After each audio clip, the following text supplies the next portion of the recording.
Bismillahirrahmanirrahim. Alhamdulillahirabbil alamin.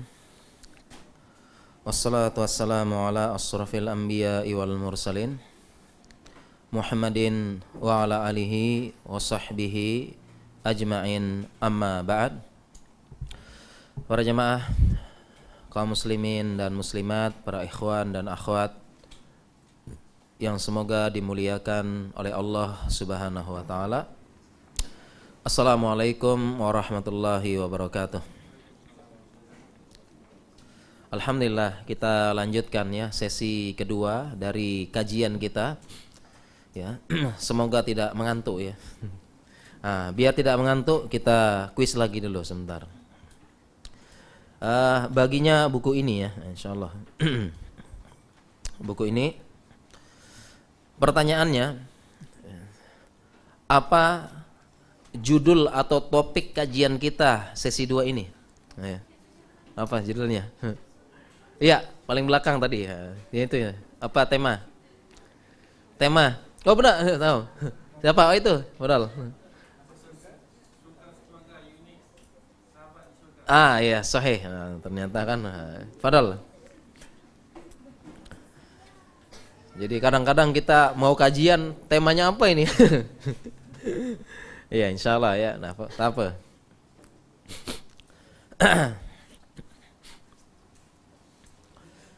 Ya, alhamdulillah.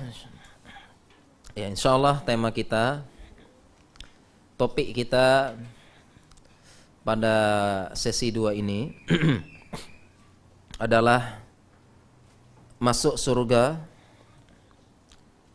bersama keluarga ya.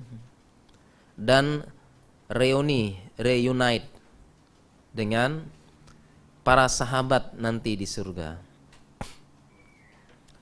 Siapa yang tidak ingin masuk surga? Ya. Siapa yang tidak mau masuk surga? Semua mau masuk surga. Ya tidak? Semuanya ingin masuk surga.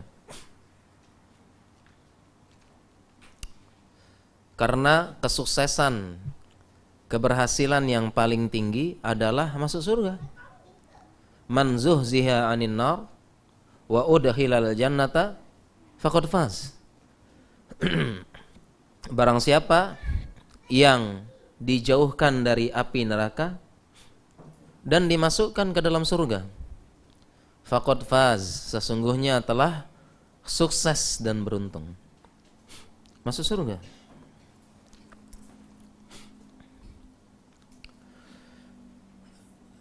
Tema kita masuk surga sekeluarga.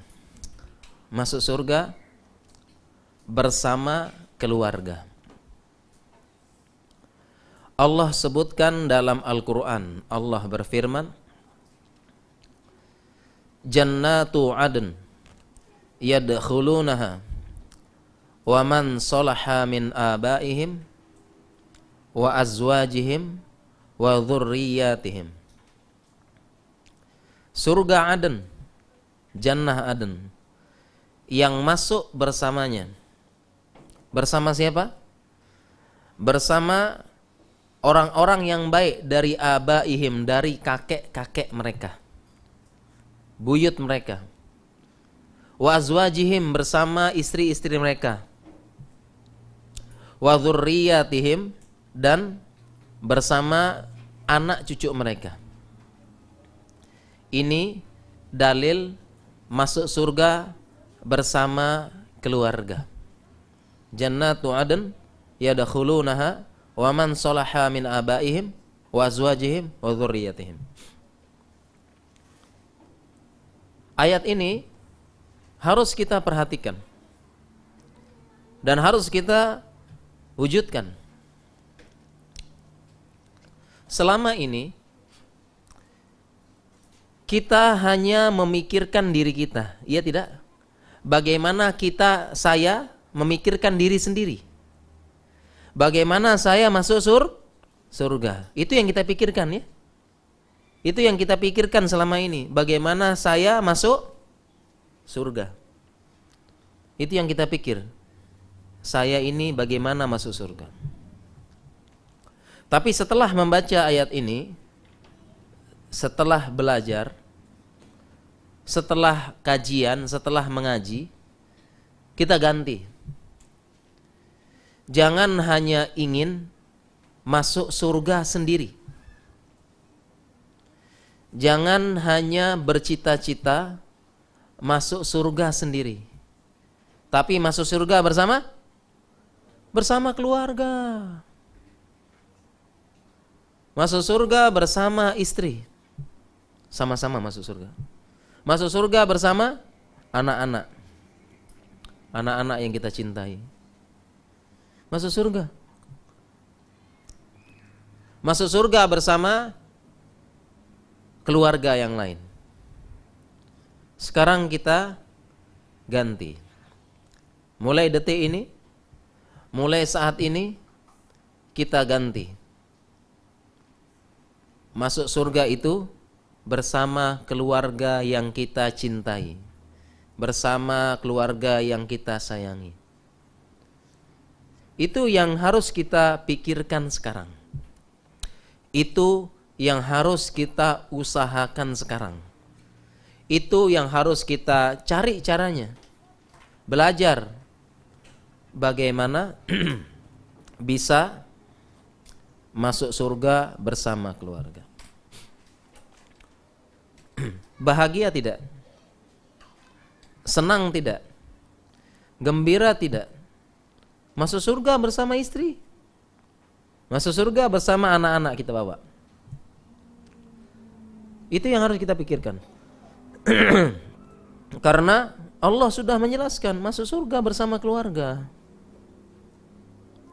Jangan hanya kita pikirkan sendiri saja, kita sendiri masuk. Tapi keluarga.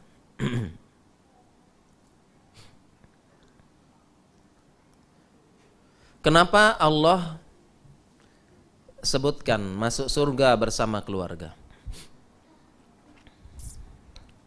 Kenapa bersama keluarga? Karena salah satu kenikmatan ya, salah satu kenikmatan di dunia ini adalah kita berkumpul bersama keluarga. Nikmat tidak? Bahagia tidak berkumpul? Ya. Para ayah, para bapak bekerja di luar. Bekerja, lelah. Kemudian kumpul. Kemudian berkumpul bersama di rumah.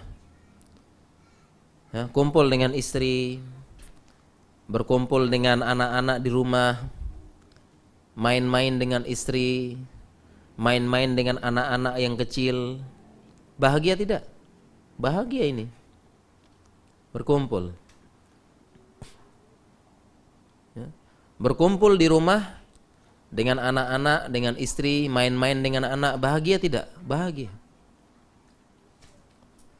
Setelah kita bekerja seharian, terkadang kita bekerja di luar, berpeluh, ya, lelah, letih di luar, sampai di rumah bertemu dengan anak-anak, main-main dengan anak-anak, hilang rasa letih, hilang rasa lelah. Iya tidak? Di kantor, di tempat kerja lelah, sampai rumah ada anak digendong-gendong, hilang lelah, hilang letih. Iya tidak? Bahagia.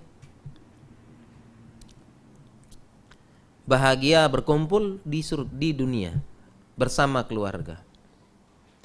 Jadi salah satu kenikmatan di dunia adalah berkumpul dengan keluarga. Ya tidak? Kita sudah tua, anak-anak datang. Ini sudah tua, sudah pensiun, sudah tua. Anak-anak datang bawa cucu. Ya, anak pertama datang bawa cucu. Anak kedua datang bawa cucu. Anak ketiga datang bawa cucu, datang. Bahagia tidak kita? Bahagia tidak anak-anak datang bawa cucu kita? Bahagia tidak? Bahagia berkumpul. Jadi salah satu kenikmatan di dunia berkumpul bersama keluarga. Demikian juga di surga nanti. Di surga kenikmatan itu ada. Di dunia kita berkumpul keluarga bahagia, sama. Sama juga di surga berkumpul bersama keluarga bahagia tidak? Bahagia juga.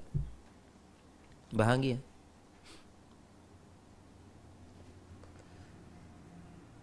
Kaedah kita, ini kaedahnya, segala kenikmatan dunia akan ada kenikmatannya di surga. Jadi apa yang nikmat di dunia ini akan ada di surga. Hanya saja hakikatnya, caranya, dan ya, hanya saja caranya,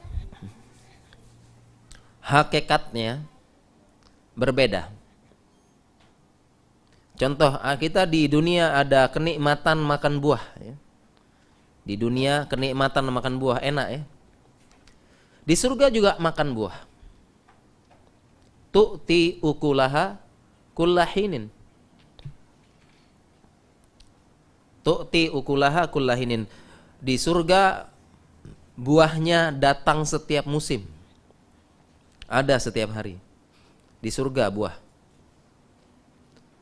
Jadi di dunia ada kenikmatan surga, ada kenikmatan buah, di surga juga ada. Tapi setiap waktu. Kalau buah di dunia ada musimnya ya. Ada musim durian. Nah, lagi musim durian tidak ini? Lagi musim anggur. Musim mangga. Tapi di akhirat, di surga, tu'ti ukulaha kullahinin. Buah-buahannya ada setiap waktu. Kalau di dunia kita ingin ambil mangga kan tinggi ya. Di surga tinggal jalan ambil. Jadi di dunia, di surga untuk mendapatkan kenikmatan tidak perlu berletih.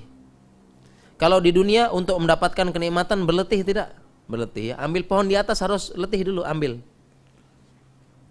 Ya, kalau di surga tidak letih. Menikmati tidak letih.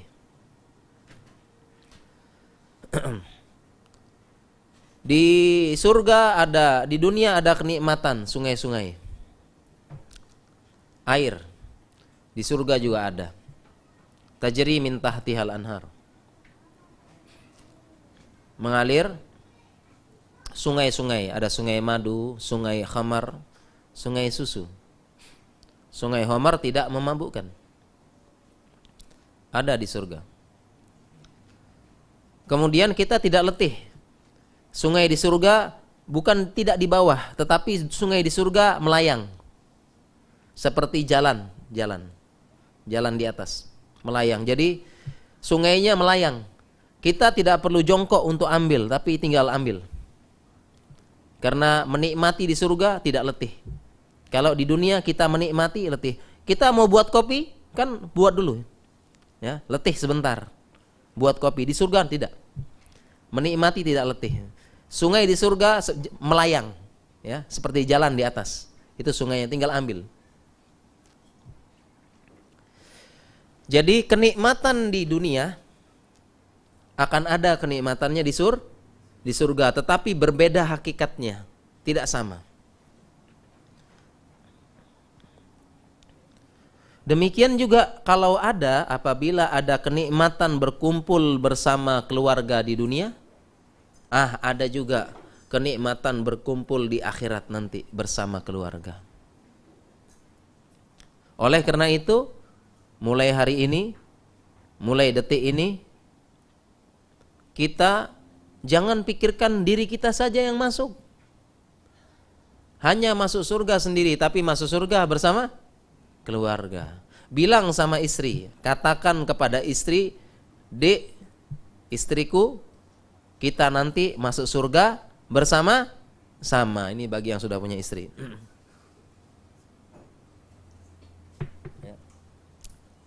Dek, kita masuk surga bersama. Para istri katakan kepada suami. Istri bilang katakan kepada suaminya, "Bang, ya, adik tidak ingin sehidup semati, tetapi sehidup sesurga." Bukan sehidup semati, tapi sehidup sesurga. Ya, adik sama abang tinggalnya bukan sehidup sampai semati saja, tetapi sehidup dan kita tinggal sama-sama sesurga nanti. Tinggal bersama di surga selama-lamanya. Sehidup sesurga. Jadi kenikmatan berkumpul.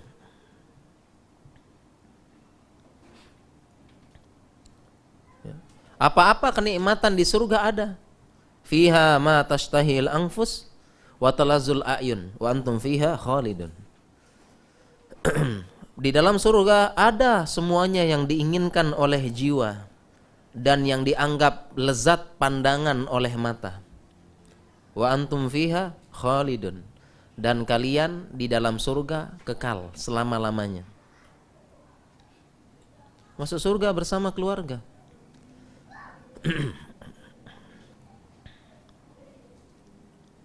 Sekarang bagaimana caranya?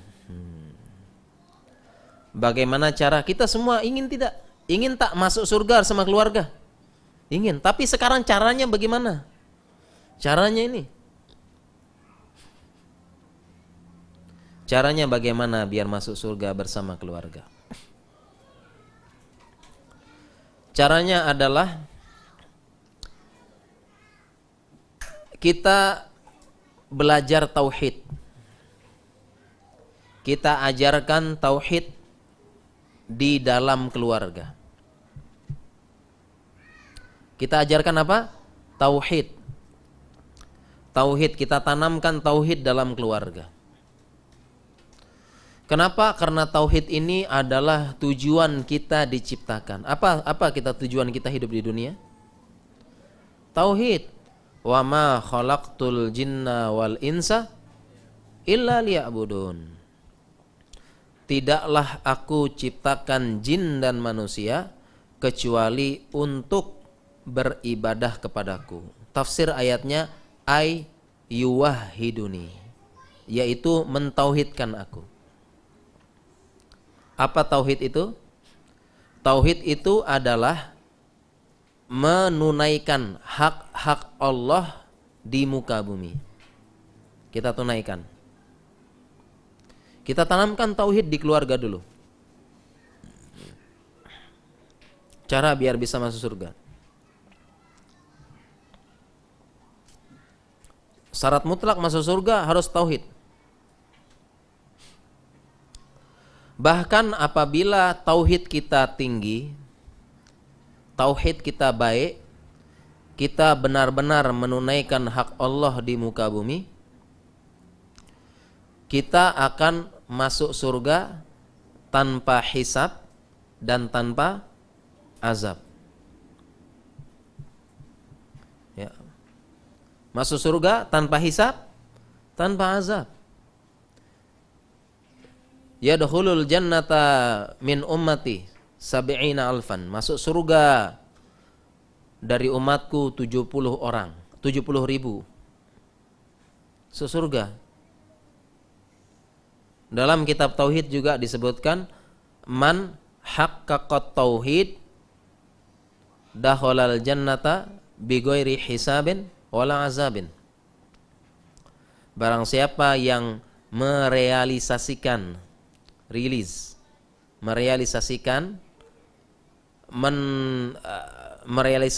melaksanakan tauhid dengan sebenar-benarnya sesuai dengan haknya, akan masuk surga tanpa hisab, tanpa azab. Bahkan kita sekeluarga bisa masuk surga tanpa hisab, tanpa azab. Ini tujuan kita. Ini yang kita cari, masuk surga tanpa hisab, tanpa azab. Ya. Apabila kita ingin masuk ke suatu perusahaan, masuk di suatu pekerjaan,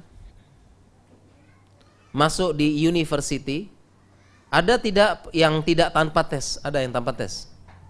Tanpa ujian ada, langsung masuk ada tidak? Hah? Kalau di Indonesia ada programnya, dia tidak ikut tes langsung masuk. Ada di Indonesia. Kenapa? Karena prestasi. Ada. Tidak perlu tes langsung masuk. Karena prestasinya bagus. Ada di Indonesia. Ya, kita senang tidak? Senang. Bahagia tidak? Bahagia. Nah, sama di surga juga. Masuk surga tidak ada hisab, tidak azab. Masuk surga langsung. Yang lain-lain hisab dulu, timbang. Pengadilan depan Allah. Pengadilan di hadapan seluruh makhluk. Pengadilan yang paling adil di hadapan Allah. Ya. Diadili setiap waktu kita, setiap ini diadili. Kamu detik sekian kamu maksiat, iya. Dia diadili sama Allah. Ya, seperti di pengadilan.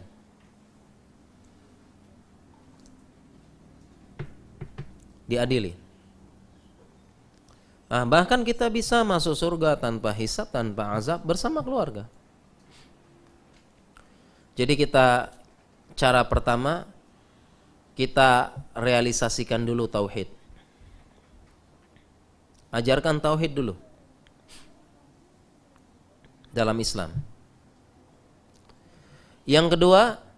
Cara yang kedua, kita jauhkan syirik. Jauhkan syirik dari keluarga. Jangan sampai ada keluarga yang melakukan kesyirikan, lawan dari tauhid. Jangan sampai ada keluarga yang melakukan kesyirikan, lawan dari tauhid. Apabila ada keluarga kita yang melakukan kesyirikan, ini bahaya besar. Jadi kita jaga dulu, jaga. Jangan sampai keluarga, anak kita, istri, ayah kita, ibu kita melakukan kesyirikan, jangan. Ini lawan dari tauhid. Apabila melakukan kesyirikan dan kesyirikannya sampai derajat syirik akbar, syirik yang besar, ini bisa tidak masuk surga selama-lamanya. Apa firman Allah dalam Al-Quran? Firman Allah dalam Al-Quran, "Wa may yusyrik billah faqad harramallahu alaihil jannah wa ma'wahun nar wa ma lidh-dhalimin min ansar." Barang siapa yang melakukan kesyirikan, faqad harramallahu alaihil jannah, sesungguhnya Allah telah mengharamkan surga baginya. Wa ma'wahun nar, tempat kembalinya di neraka, dan tidak ada orang-orang zolim yang bisa menolong. Jadi jangan sampai keluarga kita, anak, istri, ayah, ibu melakukan kesyirikan. Apalagi syirik akbar. Kalau sudah melakukan kesyirikan, kemudian diharamkan surga, berarti masuk neraka selama-lamanya. Wal'iyazubillah. Kalau sudah masuk neraka selama-lamanya, bisa reunite tidak di surga? Bisa kumpul di surga tidak? Tidak, ini tugas yang paling selanjutnya. Tugas selanjutnya, menjaga keluarga dari kesyirikan. Jaga keluarga dari kesyirikan.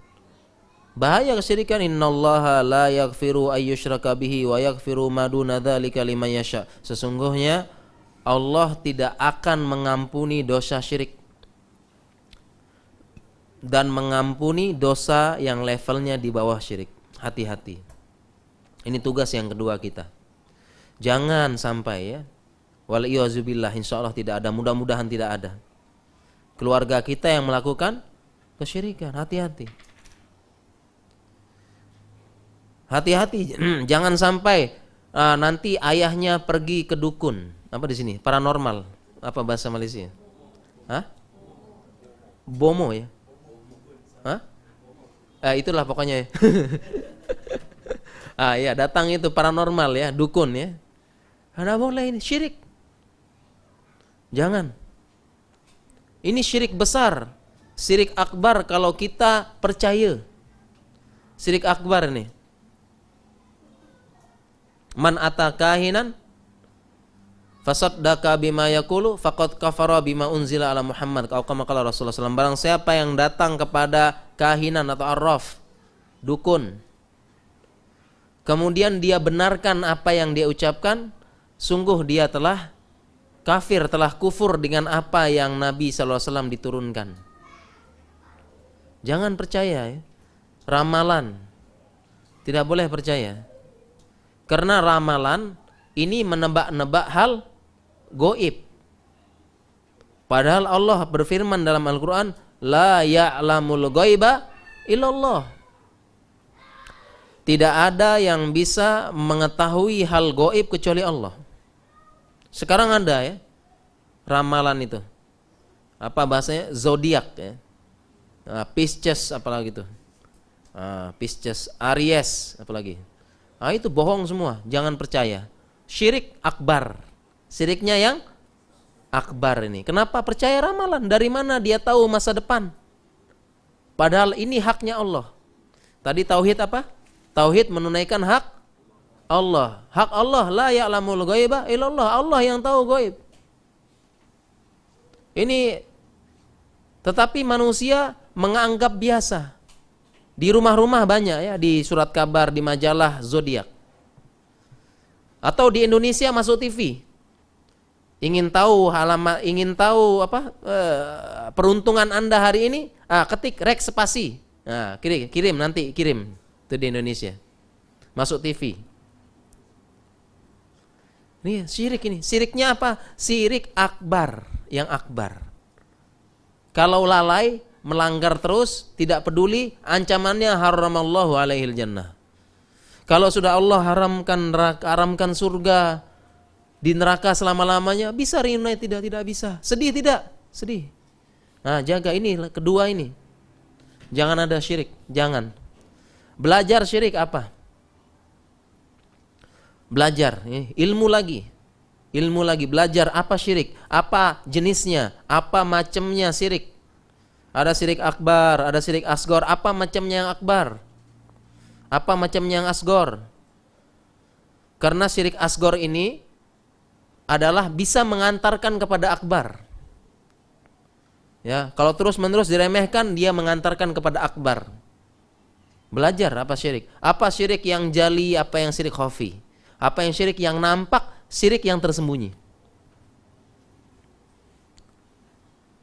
Yang Nabi khawatir ini syirik yang tersembunyi. Inna akhafu ma akhafu alaikum, sesungguhnya yang saya paling khawatirkan, yang paling saya takutkan dari apa yang yang saya takutkan adalah apa? Ya, riya. Riya, syirik asgor. Riya, dia khafi, tersembunyi. Khawatir. Ya, karena tersembunyinya Nabi mengatakan seperti semut hitam yang berjalan ya, seperti dabibun naml, seperti langkahnya semut hitam. Langkah jejak kakinya ya, suara kakinya itu. Suara kakinya semut hitam di bebatuan hitam pada malam hari yang gelap, yang gulita hitam. Itu tersembunyinya. Hati-hati. Maka kita belajar dulu, belajar ilmu lagi kan. Agama ilmu. Belajar apa macam syirik, dosanya apa, baca buku tauhidnya baca. Macam syirik, jenisnya apa hak Allah yang harus kita tunaikan. Kemudian kita ajarkan kepada anak kita. Ajarkan kepada istri kita. Diajarkan. Ajarkan kepada istri. Supaya tidak melakukan kesyirikan. Ajarkan. Siapa yang tidak sedih? Ya, nanti keluarga kita masuk kekal di neraka. Sedih. tidak bisa kumpul. Sedih. Tugas yang kedua apa? Jaga dari kesyirikan.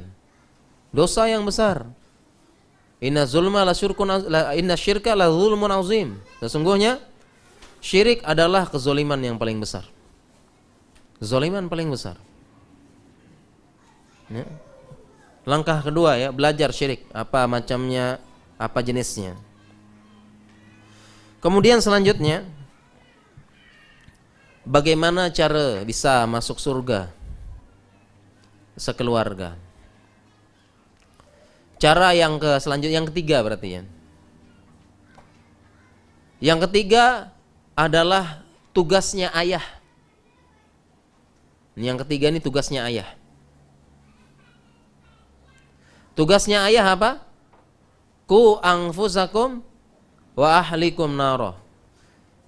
Jaga keluargamu, jaga dirimu dan keluargamu dari api neraka. Ini tugasnya siapa? Tugasnya para ayah. Ingat ayah. Kenapa ayah?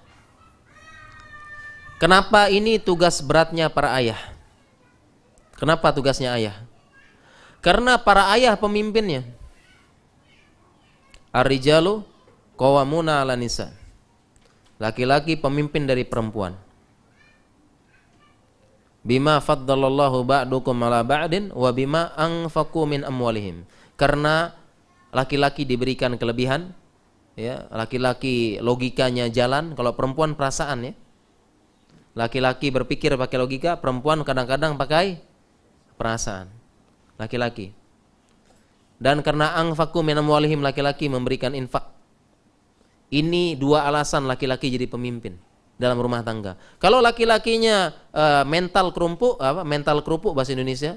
Kalau laki-lakinya tidak punya mental, mentalnya down, ya. Apa-apa pakai perasaan. Yang kedua, laki-laki tidak mau bekerja, tidak bisa memberikan infak, bukan imam. Bukan pemimpin. Laki-laki. Yang ketiga ini tugas berat laki-laki, menjaga keluarga dari api neraka. Jadi laki-laki, suami yang harus belajar tauhid duluan tadi. Siapa yang harus belajar tauhid duluan? Suaminya dulu. Yang dia pemimpin, yang mencontohkan. Ya, jangan suami suruh istri belajar tauhid, suami tidak mau. Suami dulu yang belajar, contohkan kepada istrinya. Dia ya dicontoh, imamnya. Dia yang ngajar. Dia yang mengajar tauhid, apa syirik, ajar kepada keluarga. Kalau dia tidak bisa belajar, ajak suami istri, ajak anak istrinya belajar tauhid. Datang ke kajian. Ajak anak istri. Kalau tidak dia bisa mengajarkan, dia tugas dia ini. Tugas suami menjaga dari api neraka. Ya. Siapa yang tidak sedih? Salah satu anggota keluarga ada anak yang mampir ke neraka dulu. Sedih kan? Karena kita nanti di akhirat, ya, di akhirat nanti seorang muslim, ya, semua muslim pasti masuk surga. Ya. Jadi di akhirat nanti ada yang langsung masuk surga tanpa hisab, tanpa azab. Semoga kita semua. Yang kedua, ada yang dihisab dulu, dihisab, diadili. Setelah itu baru masuk surga. Yang ketiga, muslim ada yang masuk neraka dulu.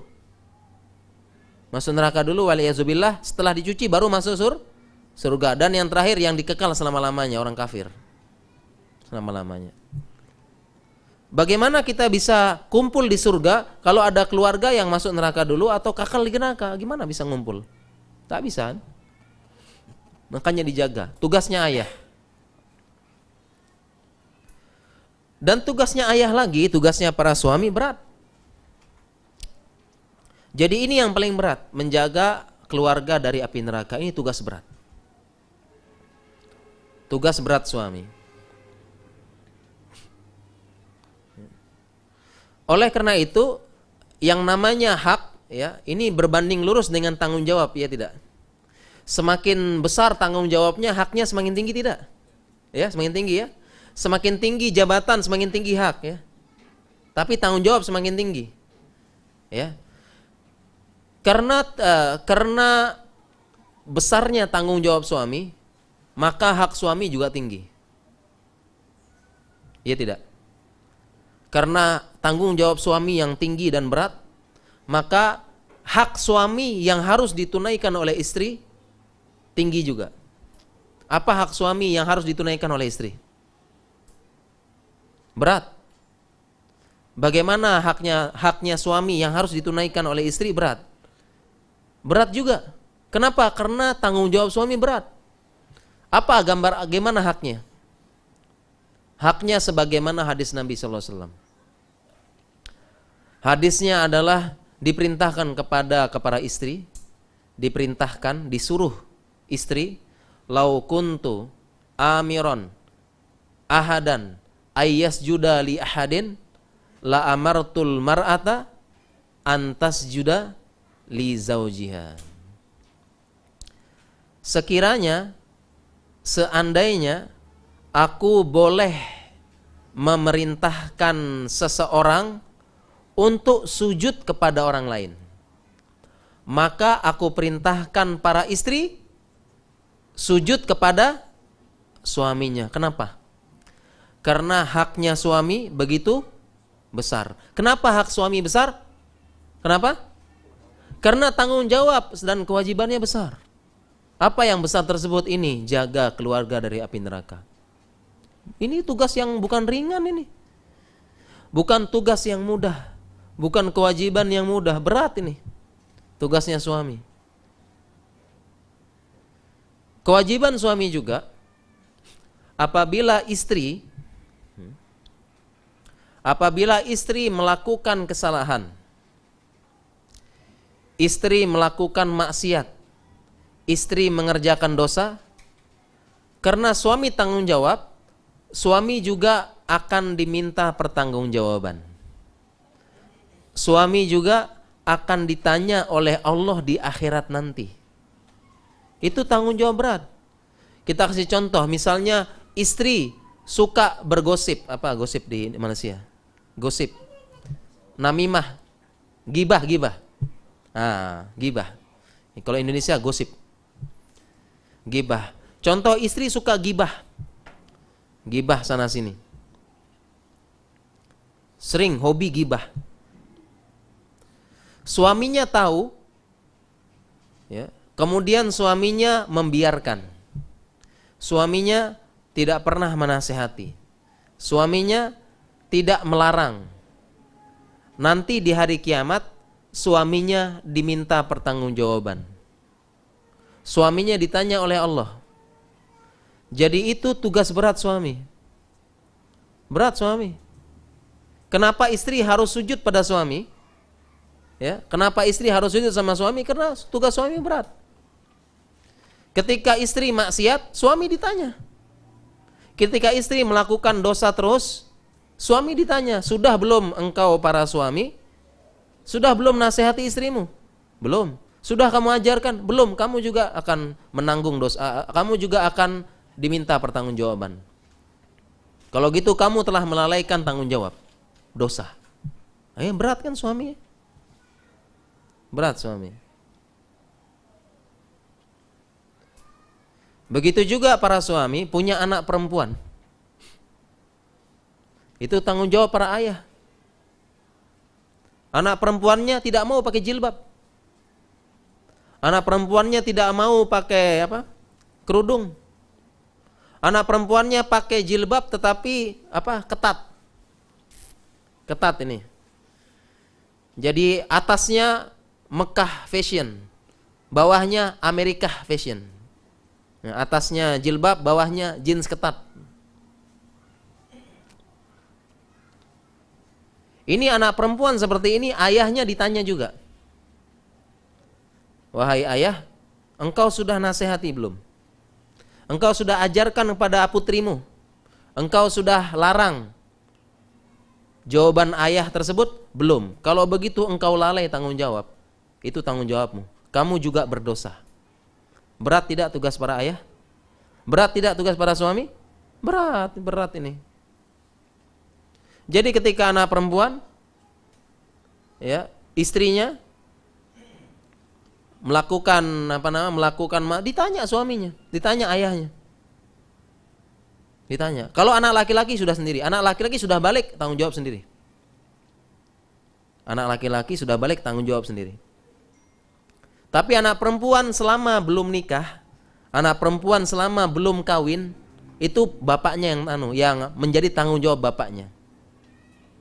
Tanggung jawab bapaknya. Sampai dia serahkan kepada suaminya, baru tanggung jawab suaminya. Itu.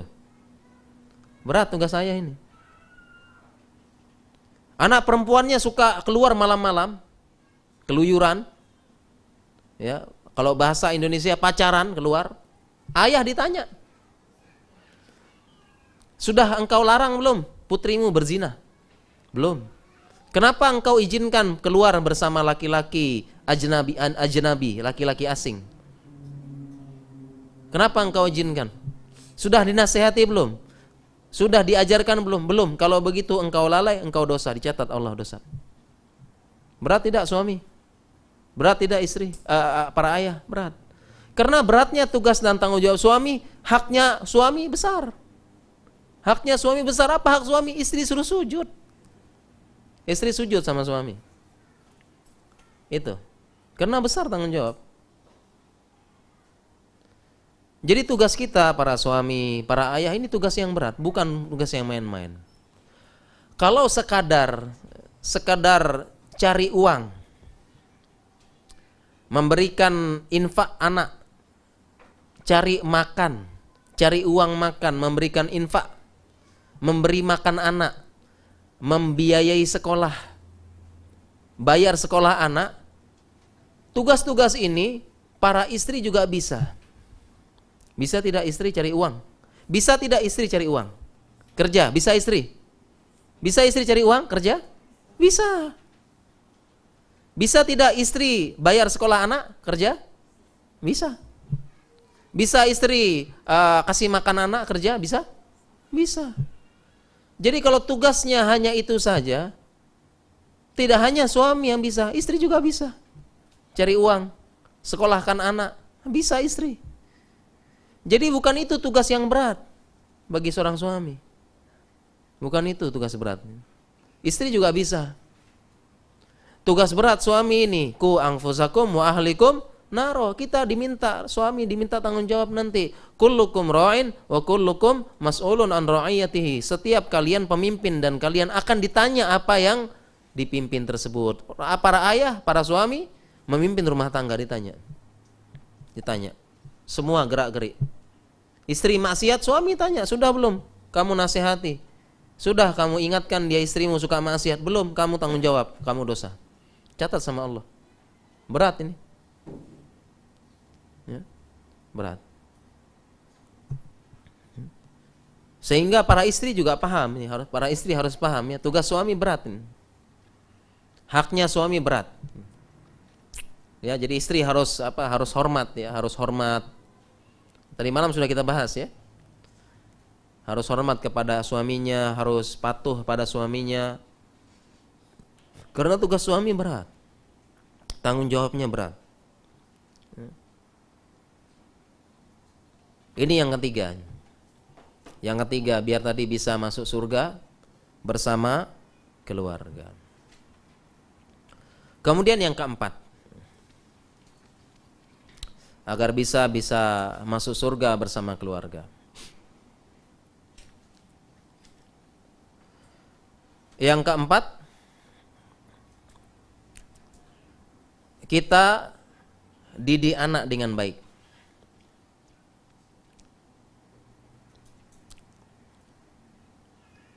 Mendidik anak dengan baik. Terutama pendidikan agama.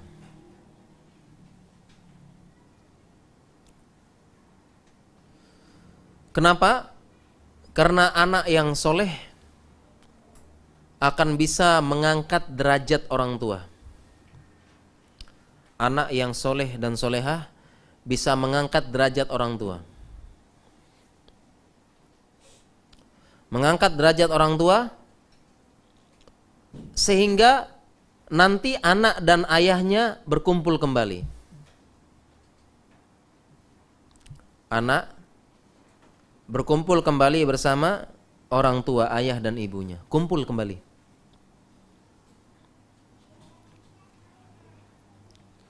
Mendidik anak dengan pendidikan agama.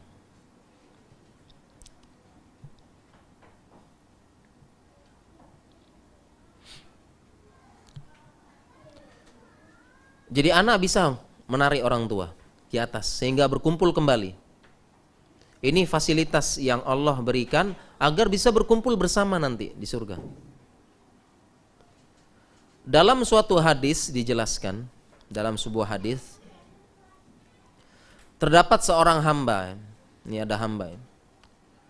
Seorang laki-laki ini pasrah ya, ketika dia di hari kiamat pasrah. Pasrah dengan amalnya karena di dunia dia lalai. Jadi ketika di akhirat dia pasrah. Kemungkinan saya ini masuk neraka. Atau kalau masuk surga paling bawah. Jadi seseorang sudah di hari kiamat sudah tahu gambaran kehidupannya. Jangankan di hari kiamat, di kubur saja sudah tahu kan?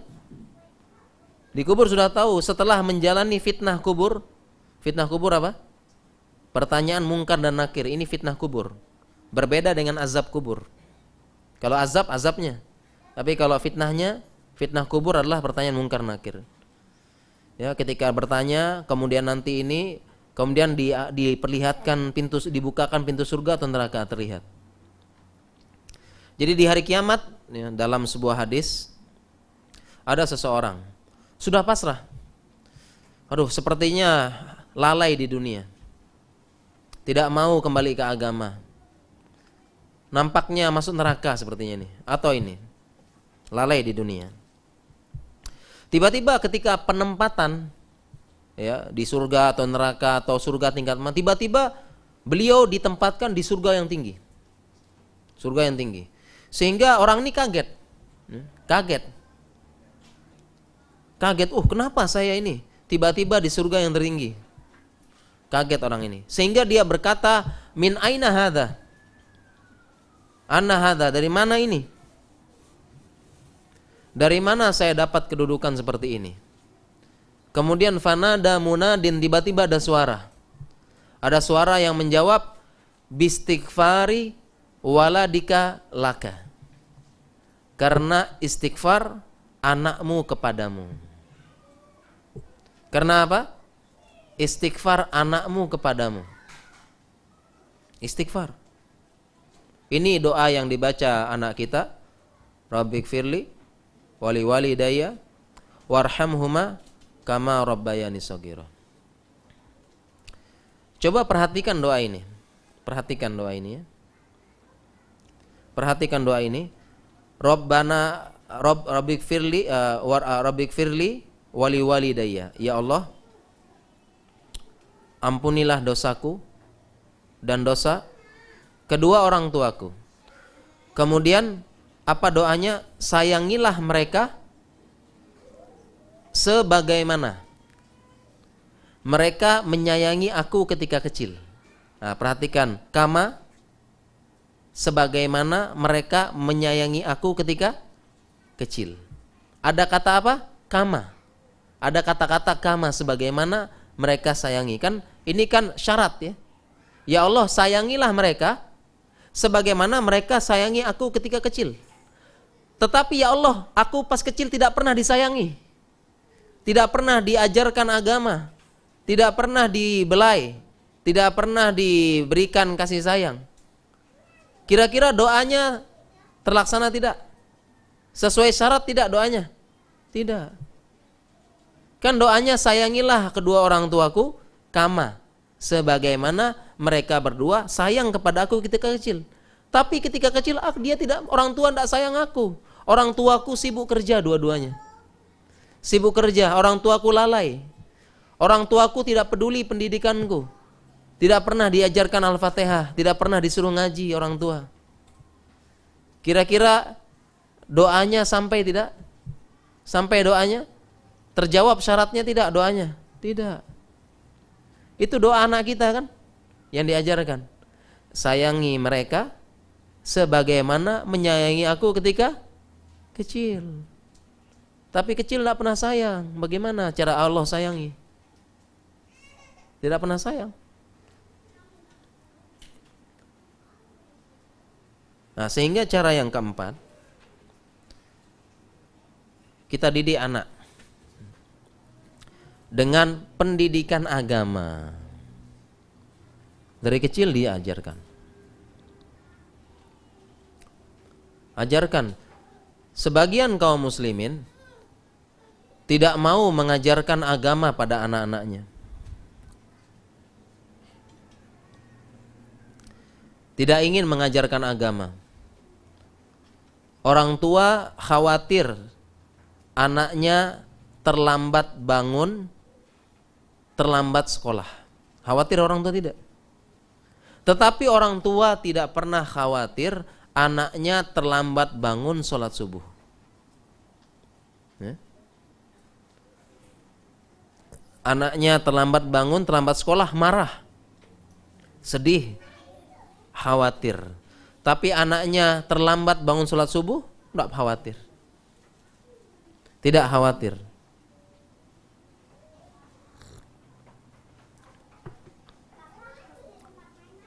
Sebagian orang tua hanya peduli pendidikan dunia. Pendidikan dunia saja. Anaknya mendapatkan nilai matematika. Di Malaysia apa matematika ya? Hah? Matik. Ah, ya. Matik. Matematik ya. Ya. Mendapatkan nilai matematik ya, hitung-hitungan, anaknya dapat 0, marah orang tua, sedih. Anaknya belum bisa, tidak cakep, tidak pandai, cakep Inggris, I love you, sedih orang tua. Sedih.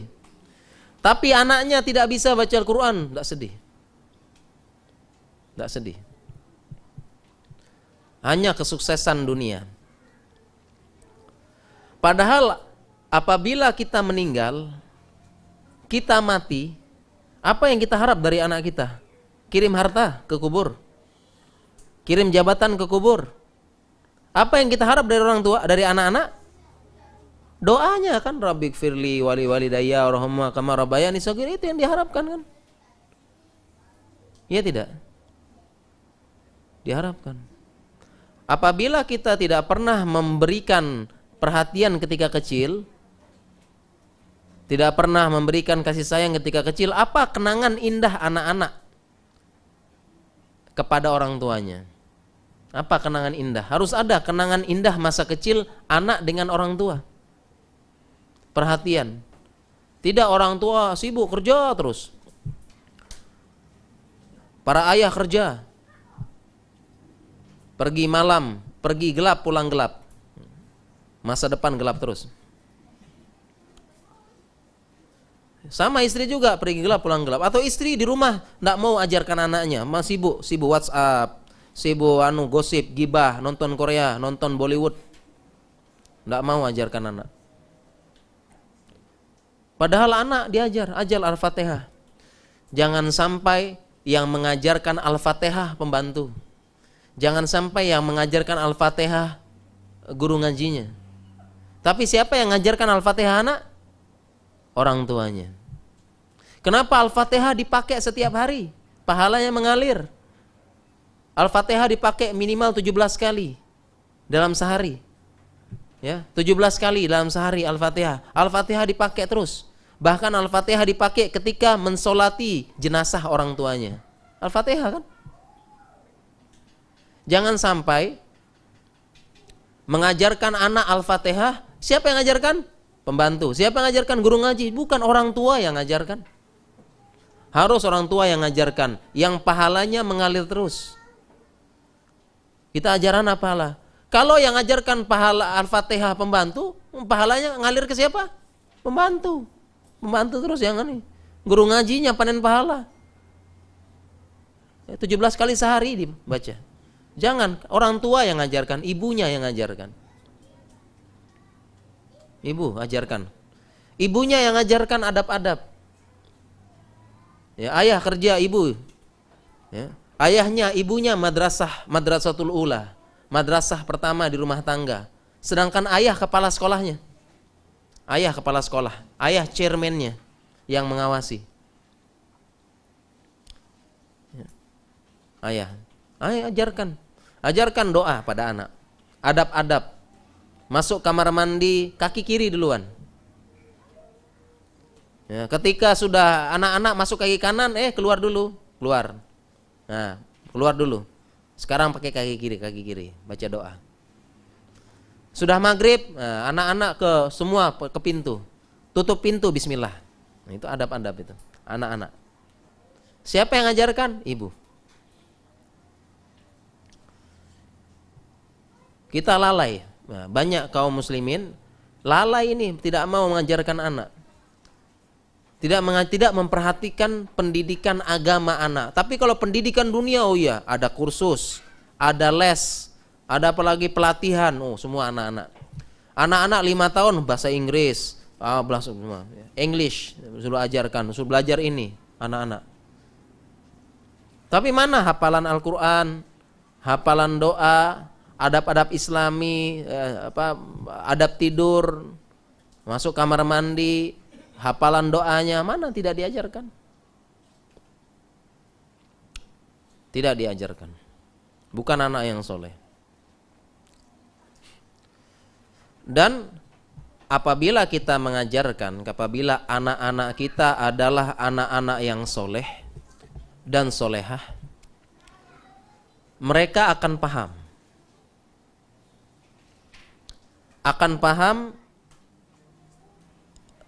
Berbakti kepada orang tuanya dan mendoakan orang tuanya.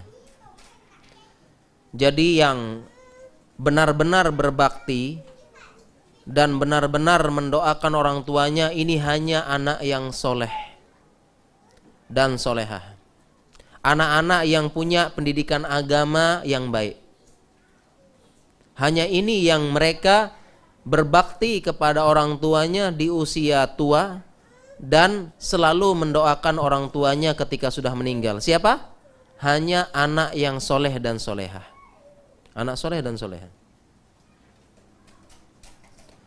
Apabila anak tersebut hanya sukses dunia, tidak paham agama, tidak tahu orang tua.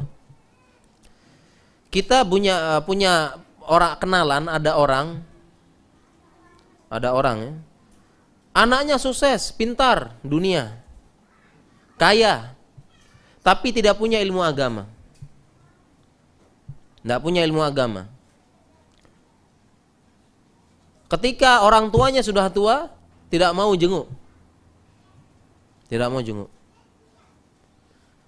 Karena dalam Islam, kita diajarkan dalam Islam, setelah hak Allah, siapa disebutkan haknya?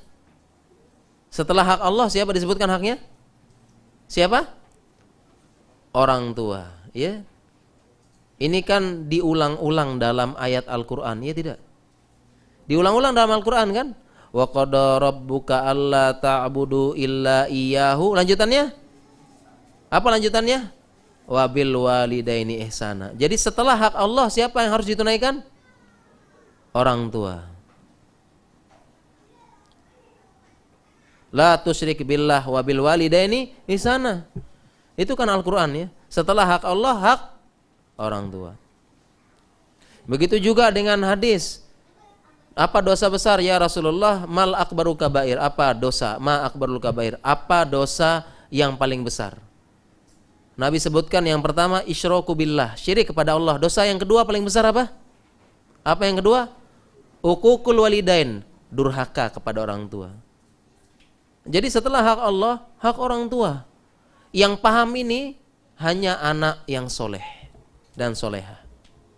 Anak yang soleh dan soleha. Anak yang soleh dan soleha, hanya ini yang paham. Setelah hak Allah, dia harus tunaikan hak orang tuanya.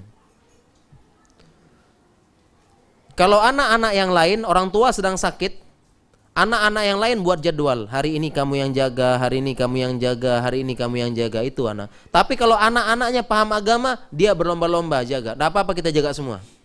Orang tua. Karena dia berlomba-lomba. Berlomba-lomba untuk berbakti kepada orang tua. Hanya anak yang soleh. Ya. Anak yang soleh ini yang di dunia. Saya ada kisah, ya, ada cerita. Saya punya sahabat, ya.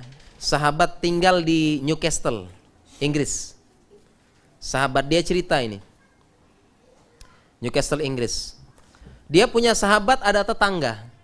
Ini di Newcastle, ini rumah keluarganya ini Muslim. Muslim. Sebelahnya non Muslim, orang kafir, ya, orang Inggris. Ini keluarga Muslim. Sama-sama sudah pensiun. Sini pensiun ya? Hah? Pensiun ya? Pensiun lah. Harus ada terjemahan. Sudah tua pokoknya, sudah tidak bekerja lagi. Sudah tua, sudah tua ya. Sudah pensiun ya. Sudah tua, ini tua, sudah tua. Sudah tua. Ini Muslim, ini tidak Muslim di Newcastle. Muslim tidak Muslim, ini sudah tua.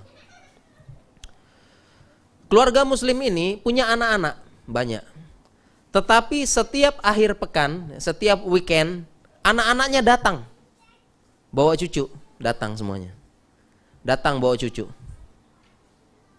Mengunjungi orang tuanya. Ini datang, anak pertama datang, besok anak kedua datang kunjungin. Sedangkan yang sebelah, yang ini non-Muslim, orang kafir, anaknya entah kemana, sibuk cari dunia. Anaknya sukses orang kaya, orang ini sukses, sibuk. Ya, bisnis banyak, kaya. Tapi jarang jenguk keluarga. Sehingga yang ini, yang tetangganya ini, yang sama-sama tua, dia lihat tetangganya kok rame terus. Ya, cucu-cucu datang, cucunya datang, anaknya datang, rame, kunjungi, bahagia. Dia lihat sebelah terus. Akhirnya yang orang kafir ini, yang sudah tua ini, tanya kepada anaknya. Tanya kepada anak ini, kenapa kamu sering ke orang tuamu? Saya lihat anak-anak ini sering ke orang tuamu. Kenapa demikian? Dia bilang terus, dia katakan anaknya ini, iya, karena agama kami mengajarkan setelah hak Allah, hak orang tua. Kami harus tunaikan hak orang tua kami, katanya. Kemudian didengar sama yang Muslim ini, katanya, kalau begitu saya masuk Islam, katanya. Dia masuk Islam. Masuk Islam karena lihat. Dia masuk Islam jadinya. Saya pengen seperti ini. Kenapa dulu tidak seperti ini? Pengen masuk Islam akhirnya. Alhamdulillah. Ya, karena dia anak-anak sukses, anak-anak kaya, tapi tidak diajarkan. Ini bagaimana berbakti pada orang tua, tidak diajarkan. Dia sudah pensiun, sudah tua, sudah tidak bisa apa-apa. Kita orang tua didik anak.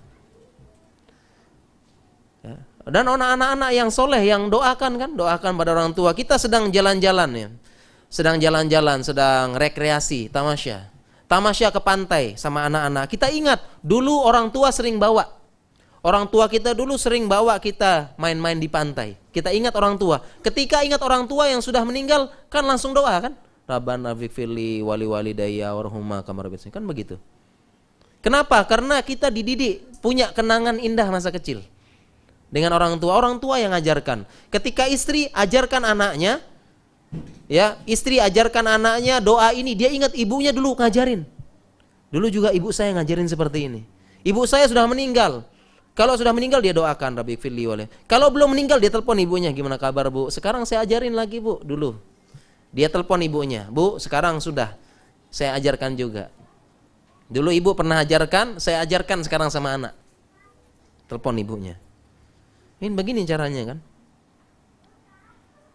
Jadi kita mendidik anak, ya, memberikan kenangan indah masa kecil dengan anak. Ya, habiskan waktu bermain-main dengan anak, jangan sibuk cari uang. Kita ajarkan pendidikan anak, biar dia paham. Pendidikan agama, ingat agama.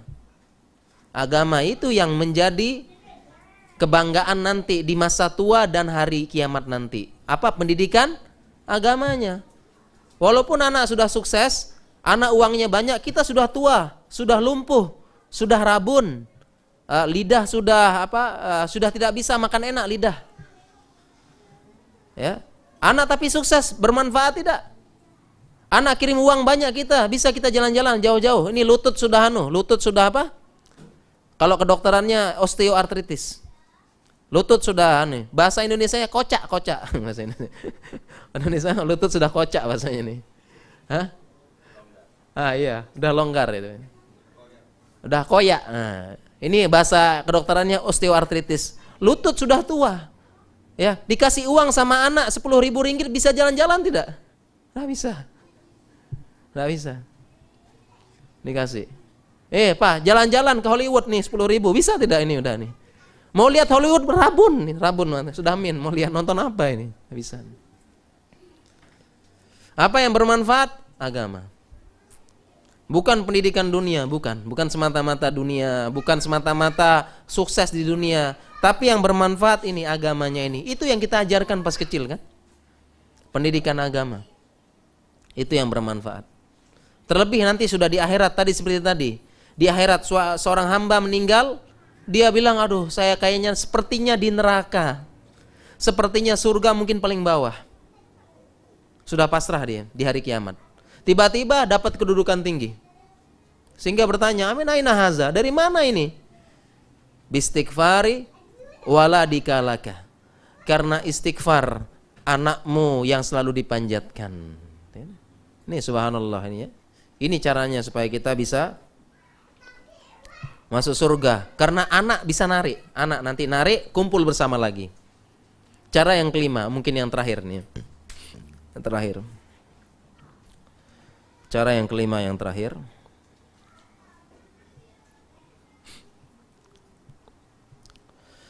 Oh, yang reuni sahabat belum ya? Kalau gitu kita sebut ini dulu ya. Yang reuni sahabat belum ya? Reunite sahabat belum. Ini kita selesaikan dulu. Yang kelima. Yang kelima adalah bagaimana cara bisa berkumpul. Caranya adalah kita sebagai orang tua berusaha tetap melaksanakan agama. Kita orang tua perlu soleh. Orang tua harus belajar agama juga. Kenapa? Karena selain anak ya, karena tadi kan anak yang nari orang tua ya. Ternyata Allah berikan fasilitas juga, orang tua bisa nari anaknya. Orang tua bisa mengangkat derajat anaknya. Supaya apa? Supaya berkumpul di surga lagi. Bisa ternyata. Cara yang kelima bisa. Dari mana? Dari Al-Quran. Allah subhanahu wa ta'ala berfirman, walladzina amanu wattaba'tuhum bihim dzurriyyatahum biimanin alhaqna bihim dzurriyyatahum. Dalam Al-Quran Allah sebutkan dalam Al-Quran, dan orang-orang yang beriman kemudian anak cucunya mengikuti dia dalam keimanan, alhaqna bihim dzurriyyatahum, kami susulkan anak-anak tersebut, zuriyatahum, kami susulkan zuriyatahumnya ke surga. Ini dalilnya. Jadi selain anak, ini anak mengangkat derajat orang tua ke atas, ternyata orang tua juga bisa mengangkat derajat anak ke atas. Alhaqna bihim zuriyatahum, kami susulkan zuriyahnya, anak cucu mereka kepada mereka. Jadi yang kelima, orang tua juga bisa mengangkat derajat anak supaya berkumpul kembali di surga. Bisa. Oleh karena itu kita orang tua belajar juga. Kadang-kadang orang tua ini, nak, sholat ke masjid, tapi bapaknya tidak berangkat. Kan begitu. Iya tidak? Ayo nak belajar ngaji yang baik. Anaknya belajar ngaji, belajar makharijul huruf, belajar membedakan ha, kha sama ha, tapi orang tuanya tidak bisa. Gimana ini? Ya, anaknya disuruh belajar, orang tua tapi tidak belajar. Orang tua juga belajar. Orang tua juga ngaji. Anaknya disuruh menghafalkan Al-Quran, orang tuanya tidak menghafalkan. Ayo nak, hafalkan nak. Hafalkan Al-Fatihah nak. Orang tua tidak hafal-hafal. Dari dulu hafalnya Qul huwallahu ahad, Qul a'udzu birabbin nas, itu aja. Tidak bertambah hafalannya orang tua. tapi suruh anak hafal. Oleh karena itu orang tua juga harus belajar agama, harus semangat menerapkan agama agar apa? Orang tua juga bisa mengangkat anaknya ke surga. Walladzina amanu wattaba'athum bihim dzurriyyatuhum biimanin alhaqna bihim dzurriyyatahum. Kami susulkan anak-anaknya ke surga. Semua fasilitas ini Allah ciptakan, Allah buat agar fasilitas keluarga berkumpul bersama di surga. Kemudian yang terakhir sebelum kita tutup, yang terakhir apa tadi? Reunite, sahabat di surga. Jadi selama di surga juga kita juga bisa kumpul nanti bersama sahabat di surga. Kumpul. Oleh karena itu para ustadz sering bercakap, sering mengatakan sebagaimana Allah kumpulkan kita di sini, semoga Allah kumpulkan kita lagi di surga. Sebagaimana Allah kumpulkan di majelis ilmu yang mulia ini, semoga Allah kumpulkan lagi di surga. Bisa reunite di surga. Bisa reunite di surga. Bisa. Dalilnya apa? Dalilnya hadis, dalam suatu hadis. Dalam satu hadis ada nanti orang mengatakan, "Ya Allah, mana fulan? Mana si fulan? Karena yasumu ma'ana wa yahujju ma'ana." Dahulu kami puasa bareng-bareng. Kami dulu berhaji bareng-bareng. Kami puasa bersama. Kami berhaji bersama-sama. Mana si fulan? Ditanya di hadiah di surga nanti. Di surga ditanya. Ya. Kemudian Allah katakan, sahabatmu beribadah berada dalam ketaatan bersama-sama. Kalau begitu berikan syafaat. Akhirnya ternyata sahabatnya di surga bawah atau surganya sahabatnya di neraka kasih syafaat kemudian dikeluarkan. Sehingga para sahabat yang soleh dan solehah bisa memberikan syafaat kepada sahabatnya. Oleh karena itu para ulama mengatakan istaghsiru minal asdiqail mu'min fa inna lahum syafa'atan yaumal qiyamah. Ada sahabat mengatakan istaghsiru minal asdiqail mu'min, perbanyaklah sahabat yang mukmin fa inna lahum syafa'atan, karena mereka memiliki syafaat di hari kiamat. Perbanyak sahabat. Jadi saling sahabat. Jadi ketika melakukan ketaatan bersama-sama, ini menjadi hujah di hari kiamat nanti. Kana yasumu ma'ana, kana yahujju ma'ana, kami dulu puasa bersama, kami pergi haji sama-sama bareng-bareng, kok enggak ada di surga ya Allah? Ditanya. Demikian juga ketaatan majelis ilmu seperti ini. Ya, di yayasan Islam sama-sama membangun masjid, bersama-sama membangun yayasan sebagai wasilah, sama-sama meramaikan masjid, sama-sama membangunkan masjid, ini jadi hujah. Mana dulu Allah sama mana ya Allah? Kenapa tidak ada di surga dulu? Kenapa tidak ada di surga? Dulu kita sama-sama haji, dulu kita sama-sama ini, kenapa mana tidak ada di surga? Tanya. Kemudian bisa memberikan syafaat. Akhirnya reunite lagi di surga. Reunite. Kumpul di surga. Para sahabat memberikan. Ya, makanya kan sering ustadz ya, sebagaimana Allah kumpulkan kita di sini, semoga Allah kumpulkan di surga. Bisa jadi nanti mana Allah sama-sama pengajian kemarin. Kita sama-sama kajian kemarin, mana ya Allah? Mana dia? Oh, dia di sini, kasih syafaat. Nah, begitu. Itu ada hadisnya. Reunite di surga.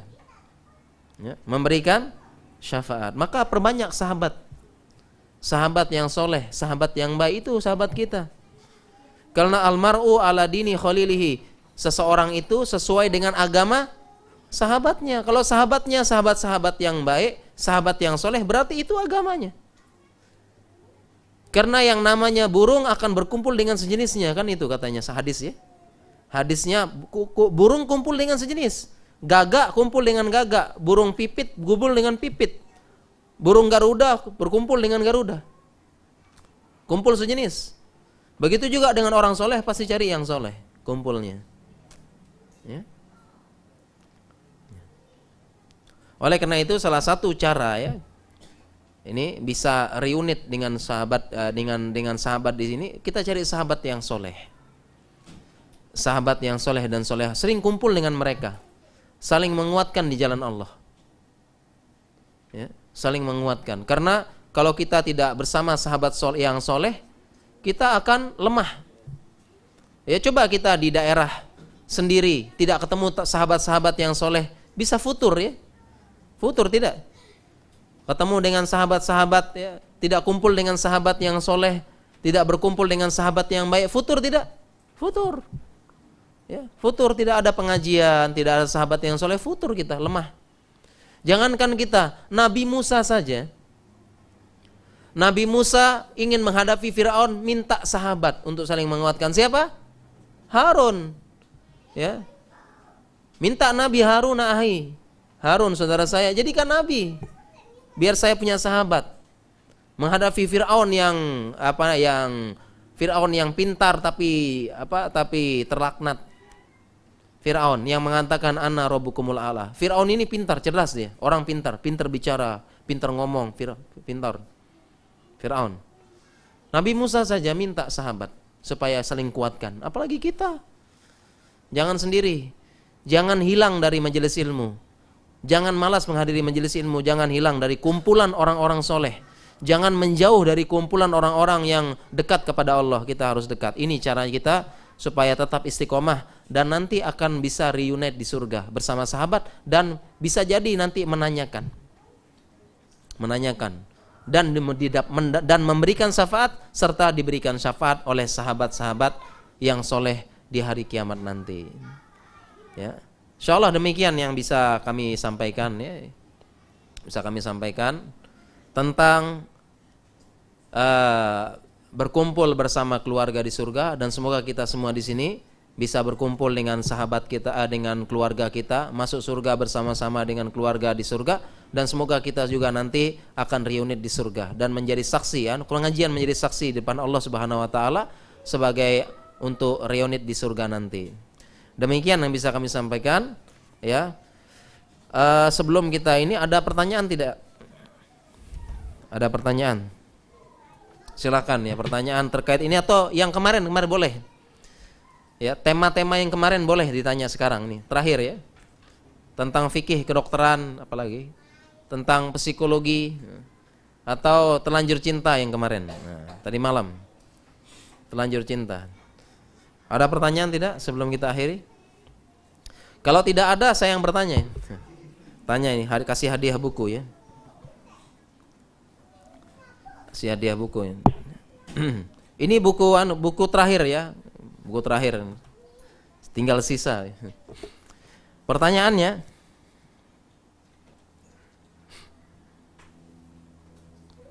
pertanyaannya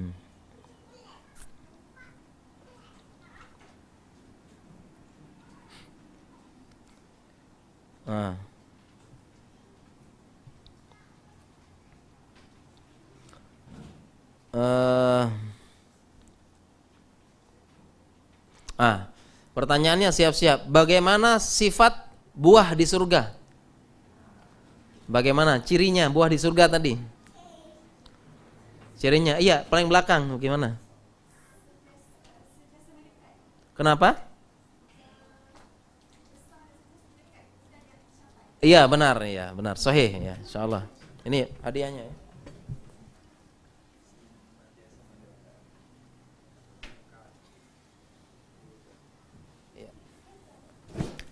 Jadi bagaimana ya hadiah buah di surga tadi? Buah di surga tadi tidak perlu kita naik, langsung tinggal ambil ya. Tinggal ambil. Jadi di surga untuk menikmati kenikmatan di surga tidak perlu lelah, tidak perlu letih. Ya itu sifatnya, langsung tinggal ambil, dekat, langsung ambil ya. Dan buah di surga juga tu'ti ukulaha kullahinin, dia berbuah setiap waktu. Dan sebagian ulama menjelaskan kita ambil mangga, kita makan yang pertama rasa mangga, kita ambil lagi mangga, yang kedua rasa durian. Itu buah di surga, beberapa ulama jelaskan.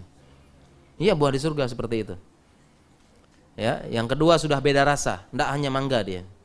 Ataupun mangga tapi sekarang mangga yang agak kecut manis. Nah, mangga yang manis sekali, mangga yang agaknya gitu, begitu. Itu sifatnya di surga. Pertanyaan selanjutnya. Nah, ini. Dia lagi ya. Pertanyaan selanjutnya. Ya. Apa ayat Al-Quran yang menyebutkan tugas terberat seorang ayah, seorang suami? Hah? Ini duluan nih tadi ya. Iya, menyelamatkan keluarga dari neraka. Kalau Al-Qur'annya hafal tidak? Saya, tidak benar, saya. Iya. Tugas terberat seorang suami adalah ku anfusakum wa ahlikum naro. Ini tugas yang paling berat ya. Ini tuh bukan tugas yang gampang, berat tugasnya ya. Tidak mudah, jangan kita meremehkan. Ini tugas yang gampang. Tadi sudah kita jelaskan kalau hanya kasih uang makan, menyekolahkan anak, kasih biaya sekolah, istri juga bisa ya. Bisa istri. Tapi ini menjaga ini tidak bisa. Ya, harus suami yang pakai logika, suami yang berpikir dengan logika bukan dengan perasaan. Laki-laki yang memimpinnya itu harus. Pertanyaan selanjutnya, apa lagi ya?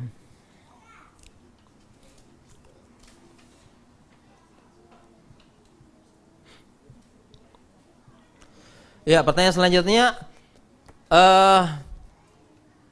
siap-siap nih lihatnya. Apa yang paling dikhawatirkan Nabi dari syirik? Iya, belakang tadi langsung angkat. Iya, syirik bukan. Soalnya pertanyaannya belum lengkap. Belum selesai pertanyaannya nih. Selesaikan dulu. Iya, apa yang paling dikhawatirkan Nabi berupa kesyirikan? Iya, apa? Tadi itu yang biru tadi sudah dapat belum ya? Sudah, oh berarti sebelahnya. Afan yang sana duluan tadi. Langsung angkat. Apa yang dikhawatirkan? Syirik asgor berupa? Iya, benar insyaallah. Syirik yang tersembunyi riya asgor ya. Silakan.